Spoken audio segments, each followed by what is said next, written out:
Sir, Saji ചെറിയാൻ്റെ ഒരു പ്രസ്താവന പുറത്തു വന്നു. സത്യത്തിൽ വിവാദമായ പ്രസ്താവനയാണ്. അദ്ദേഹം പറയുന്നത് ജനിക്കുന്നത് മാത്രമല്ല മരിക്കുന്നതും കുറവ്, മരണനിരക്ക് കുറഞ്ഞത് പെൻഷൻ ബാധ്യത, മരിക്കുന്ന ആളുകളുടെ കുറവാണ് സർക്കാരിന് ഈ വലിയ ബാധ്യത ഉണ്ടാക്കി കൊടുക്കുന്നത് എന്ന്. അതായത് ആളുകൾ മരിക്കാത്തതാണോ സജി ചെറിയാൻ്റെ പ്രശ്നം? അല്ല, ഞാൻ മനസ്സിലാക്കുന്നത് തന്നെയാണ്. കാരണം കമ്മ്യൂണിസ്റ്റ് പാർട്ടിയുടെ നയം തന്നെ അതാണ്. മാർക്സിസ്റ്റ് കമ്മ്യൂണിസ്റ്റ് പാർട്ടിയുടെ നയം മനുഷ്യനെ കൊല്ലുക എന്നുള്ളതാണ് നയം. കേരളത്തിൽ ഏറ്റവും കൂടുതൽ ആളുകൾ കൊല ചെയ്യപ്പെട്ടത് കമ്മ്യൂണിസ്റ്റ് പാർട്ടിയുടെ അക്രമത്തിൻ്റെ ഫലമായിട്ടാണ്. ഇപ്പം നമ്മൾ 1967 EMS ഒക്കെ ഭരിച്ച കാലത്താണ് കൊടും പട്ടിണി ഉണ്ടാക്കി. ഇത് മനഃപൂർവ്വം ഉണ്ടാക്കിയിട്ടുള്ള പട്ടിണിയാണ്. ഇത് EMS മാത്രമല്ല, EMSൻ്റെ ആചാര്യനായിരിക്കുന്ന സാക്ഷാൽ മാവോ സേതുങ്, അദ്ദേഹത്തിൻ്റെ കാലത്താണ് ഇവിടെ ചൈനയിൽ ആർട്ടിഫിഷ്യൽ സ്റ്റാർവേഷൻ ഉണ്ടാക്കിയത്. ഞാൻ നേരത്തെ പറഞ്ഞിട്ട് 4.5 കോടി ജനങ്ങളെയാണ് ഇവർ കൊന്നുളഞ്ഞത്. അവിടുത്തെ പോപ്പുലേഷൻ, ജനസംഖ്യ വർദ്ധിക്കുന്നു എന്നുള്ളതായിരുന്നു ഇവരുടെ ആരോപണം.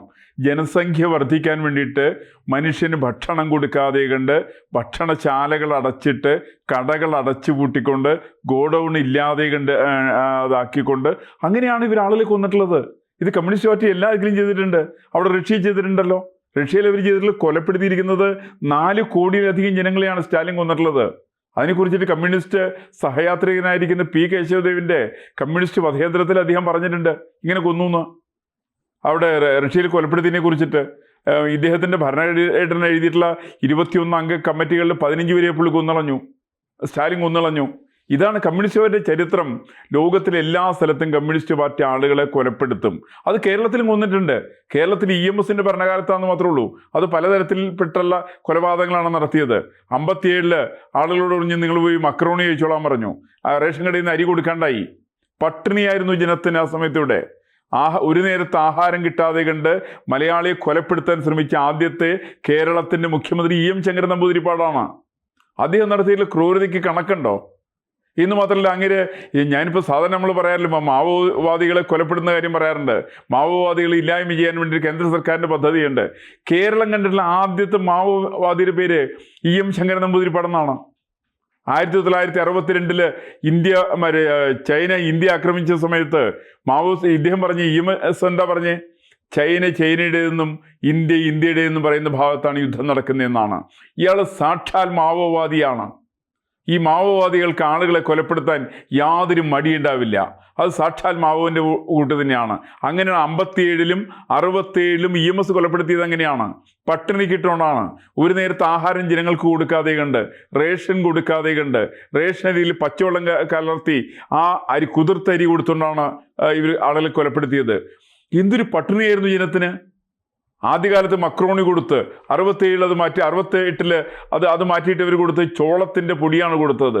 ഇങ്ങനെ കടുത്ത ദാരിദ്ര്യം ജനങ്ങളിൽ എത്തിച്ചത് EMS സർക്കാരാണ്. ഇപ്പം സജി ചെറിയാൻ പറയുന്നത് അത് തന്നെയാണ്. സജി ചെറിയാന് ഇവിടുത്തെ പോപ്പുലേഷൻ 3.5 കോടി ജനങ്ങൾ കേരളത്തിലുണ്ട്. ഈ 3.5 കോടി ജനങ്ങളെ കുറേ ആളുകൾ അവർ വിദേശത്തേക്ക് അയച്ച് ബാക്കിയുള്ള ആളുകളെ കൊലപ്പെടുത്തണം. ഈ കൊലപ്പെടുത്തിയിട്ട് പെൻഷൻ കൊടുക്കാതിരിക്കണം. ഇത് കൃത്യമായുള്ള ആസൂത്രണമാണ്. അതുകൊണ്ടാണ് ഇവര് സർക്കാരിൻ്റെ എല്ലാ വിഷയങ്ങളും അവർ സർക്കാരിൻ്റെ നിലപാടുകൾ നോക്ക്. ആശാവർക്കർമാർ 7000 ശമ്പളമുണ്ട്, അതാണ് കേരളത്തിൽ ഇന്ത്യയിലെ ഏറ്റവും വലിയ ശമ്പളം എന്ന് പറഞ്ഞിട്ട് വീണ ജോർജിൻ്റെ കമൻറ്റുകൾ വരുന്നു. സത്യത്തിൽ ശരിയാണോ അത്? അതിനേക്കാൾ കൂടുതൽ ആന്ധ്രാപ്രദേശിലില്ലേ? അതിനേക്കാൾ കൂടുതൽ സിംലയിലില്ലേ? ഇപ്പം ഇവിടെ ഉത്തർപ്രദേശിലെ അതിനേക്കാളും കൂടുതൽ കൊടുക്കാൻ തയ്യാറായിട്ടില്ലേ? അങ്ങനെ എല്ലാ സംസ്ഥാനത്തിലും കൊടുക്കാൻ തയ്യാറാവുന്നുണ്ട്. ഇവർ നേരെ മറിച്ച് ഈ പറയുന്ന രീതിയിൽ ഇവിടുത്തെ ആളുകളെ പട്ടിണിക്കിട്ട് കൊലപ്പെടുത്തുവാനായിട്ടുള്ള ബോധപൂർവമായിട്ടുള്ള പരിശ്രമമാണ് കേരള സർക്കാർ നടപ്പിൽ വരുത്തുന്നത്. ഇത് വളരെ ക്രൂരമാണ്. ഇതിൻ്റെ വലിയൊരു ഉപജ്ഞാതാവാണ് സജി ചെറിയാൻ എന്ന് പറയുന്ന ആള്. മഹാക്രൂരനായിട്ടുള്ളൊരു ഭരണാധികാരി, മണ്ടത്തരങ്ങൾ മാത്രം വിളിച്ചു പറയുന്ന ആള്. അയാൾ ഭരണഘടനയെ കുറിച്ച് എന്താ പറഞ്ഞത്? ഭരണഘടനയെ കുറിച്ചിട്ട് അയാൾ പറഞ്ഞ പദപ്രയോഗം എനിക്ക് ചാനലിൽ പറയാൻ പറ്റുന്ന പദപ്രയോഗമല്ല. അത്രയ്ക്ക് മോശമായിട്ടുള്ള പദപ്രയോഗം. അയാൾ ഇന്ത്യൻ ഭരണഘടനയെ ആക്ഷേപിച്ച മനുഷ്യനാണ് സജി ചെറിയാൻ. പിന്നെ അയാളെ മന്ത്രിസഭയിലേക്ക് എടുത്തു എന്നുള്ളതാണ്.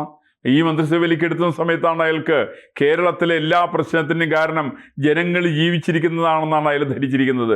ജനങ്ങളെ അയാൾക്ക് കൊലപ്പെടുത്തണം, സഖാക്കൾ മാത്രം മതി, ബാക്കി എല്ലാവരും കൊലപ്പെടുത്താനുള്ള ശ്രമത്തിലാണ്. ഇവരിപ്പോൾ കേന്ദ്ര സർക്കാരിൽ നിന്ന് പണം കിട്ടുന്നില്ല എന്ന് തുടങ്ങിയിട്ടുള്ള ആക്ഷേപങ്ങൾ പറഞ്ഞുകൊണ്ടിരിക്കുകയാണ്. സത്യം അതല്ലെന്ന് ഇവർക്ക് തന്നെ അറിയാം. ഇവരെ കോടിക്കണക്കിന് രൂപ ഇവർ ചെലവഴിക്കുന്നുണ്ട്. ആശാവർക്കർമാർക്ക് ശമ്പളം കൊടുക്കുന്നില്ല, പക്ഷേ PSC മെമ്പർമാരുടെ ശമ്പളം കൂട്ടിക്കൊടുക്കും. അതേപോലെ തന്നെ മന്ത്രിമാർ പേഴ്സണൽ സ്റ്റാഫിൻ്റെ ശമ്പളം കൂട്ടിക്കൊടുക്കും. അവർ പുതിയ പുതിയ കാറുകൾ അവർ വാങ്ങിച്ചുകൊണ്ടിരിക്കും. 2 കോടി രൂപ ഉണക്കിയിട്ട് മുഖ്യമന്ത്രിക്ക് അദ്ദേഹത്തിൻ്റെ വീട് മോടി പിടിപ്പിക്കാൻ വേണ്ടി സാധിക്കും. ഇതൊക്കെ എന്തൊരു കാട്ടിക്കൂട്ടുന്ന എന്താണ്? തികഞ്ഞ ജനവിരുദ്ധമായിട്ടുള്ള, ജനങ്ങളെ ദ്രോഹിക്കുന്ന പരിപാടികളാണ് കേരള സർക്കാർ നടപ്പിൽ വരുത്തിക്കൊണ്ടിരിക്കുന്നത്. സാർ, ഈ പെൻഷൻ, സാമൂഹ്യക്ഷേമ പെൻഷൻ 3 മാസം മുടങ്ങിയിട്ട് അടിമാലിയിലെ ഒരു സ്ത്രീ മറിയക്കുട്ടി എന്ന് പറയുന്ന ഒരു വയോധിക, ഞാൻ അവരെ വീടൊക്കെ പോയി കണ്ടതാണ്. അവര് പിച്ച ചട്ടിയും എടുത്ത് തെരുവിലിറങ്ങിയ ഒരു അവസ്ഥ നമ്മൾ കണ്ടു. അപ്പൊ ഇവരൊക്കെ മരിച്ചു പോയെങ്കിലെന്ന് ചിന്തിക്കുന്നവരാണ് ഈ സർക്കാർ എന്ന് ഓർക്കുമ്പോൾ നമുക്ക് തന്നെ ഇവരോട് പുച്ഛം തോന്നുകയാണ്. അല്ല, പുച്ഛം തോന്നിയ പോരാ, ഇവരോട് വെറുപ്പ് തോന്നണം. എനിക്ക് തോന്നുന്നു ഒരുപക്ഷെ ഇങ്ങനെ ഇവര് അധികം കാലം പോയിട്ടുണ്ടെങ്കിൽ ജനങ്ങൾ ഇവരെ കൈകാര്യം ചെയ്യും. ഇത് കേരളമാണ്, ഇവിടുത്തെ ജനങ്ങൾ ശക്തരാണ്, ജനങ്ങൾക്ക് ചിന്താശേഷിയുണ്ട്. ജനങ്ങൾക്ക് ഇതിനൊന്നും ഒരിക്കലും വച്ചുറപ്പിക്കാൻ പറ്റില്ല. കാരണം ഈ പറയുന്ന മറിയക്കുട്ടി എന്ന് പറയുന്ന ആ സ്ത്രീ അവർ മരിച്ചോട്ടെ എന്നാണ് ഇയാളുടെ സജ്ജീകരണ ആഗ്രഹം. ഇയാൾക്കൊരു മര്യാദ വേണ്ടേ? പ്രായമായിട്ടുള്ളവർ മരിച്ചു പോകട്ടെ എന്ന്. ഇയാളുടെ അച്ഛനും അമ്മയും വേണ്ടി മരിച്ചോട്ടെ, നമുക്ക് ആർക്കും വിരോധമില്ല. ഇയാൾക്ക് വേണമെന്നുണ്ടെങ്കിൽ അവരെ വേണ്ടി കൊന്നുകളഞ്ഞോട്ടെ. ഇയാൾ കമ്മ്യൂണിസ്റ്റ് രീതിയിൽ ചെയ്യാൻ സാധിക്കുന്നത് ഇയാൾക്ക് ഇയാളുടെ അച്ഛനെയും അമ്മയും വേണ്ടി ഇല്ലായ്മ ചെയ്യാം. പക്ഷേ സാധാരണക്കാരനെ കൊലപ്പെടുത്തുന്ന കാര്യത്തിൽ സജി ചെറിയാൻ പഴകൂടി ചെയ്യാൻ വേണ്ടി സാധ്യമല്ല. പക്ഷേ ഇതൊരിക്കലും മര്യാദയല്ല, സാമാന്യ മര്യാദയുടെ ലംഘനമാണ് ഒരു മന്ത്രി എന്ന നിലയ്ക്ക് സജി ചെറിയാൻ പറയുന്നത്. അയാൾക്കൊരു മന്ത്രിസ്ഥാനത്ത് തുടരാൻ വേണ്ടിയിട്ട് യാതൊരു അർഹതയില്ല എന്നാണ് ഞാൻ മനസ്സിലാക്കുന്നത്. കാരണം ജനങ്ങളുടെ എല്ലാ രാജ്യത്തും ആളുകൾ, സർക്കാരുകൾ പ്രതീക്ഷിക്കുന്നത് ജനങ്ങളുടെ ജീവിത നിലവാരം ഉയർത്താൻ സാധിക്കണം. അതിനോടൊപ്പം തന്നെ അവരുടെ ജീവിതത്തിൻ്റെ ആ ഒരു അത് വർദ്ധിപ്പിക്കാൻ വേണ്ടി സാധിക്കണം എന്നാണ്.